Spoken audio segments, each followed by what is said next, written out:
Boa tarde a todos. É uma satisfação poder trazer esse trabalho aqui nesse evento, né? Fico muito grata por ter sido aceito. É um trabalho em desenvolvimento, eu sou aluna do programa de pós-graduação em Ciências da Saúde da FAMERP e nós estamos com um trabalho intitulado A Confiabilidade do Diagnóstico Clínico da Dengue em uma região de alta endemicidade.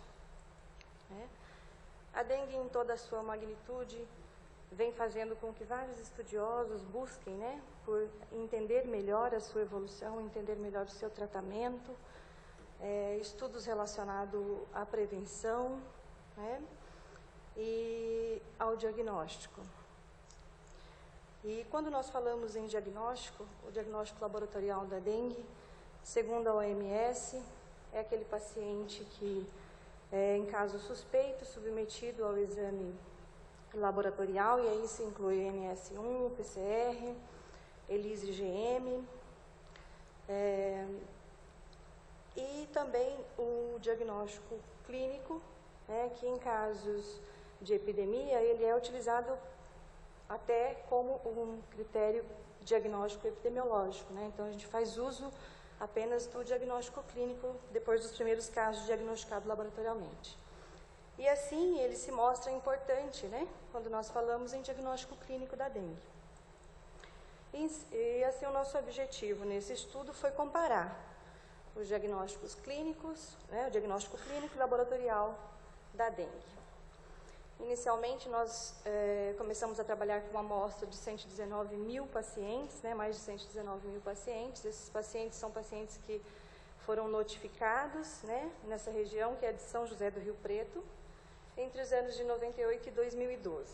Eu até comentei que esse estudo está em desenvolvimento, porque nós estamos atualizando esse banco de dados, então nós vamos ter dados até 2018 futuramente.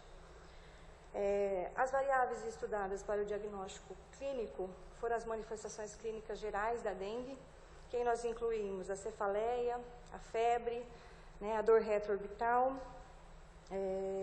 mialgia, artralgia, todos os sintomas mais clássicos, Também foram estudados as variáveis relacionadas aos sintomas hemorrágicos, que entra petequias, exantemas, gengivorragia.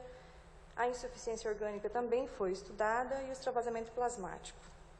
Para o diagnóstico laboratorial, nós tivemos nesse banco de dados disponíveis os exames de PCR, ELISA e IgM e o NS1.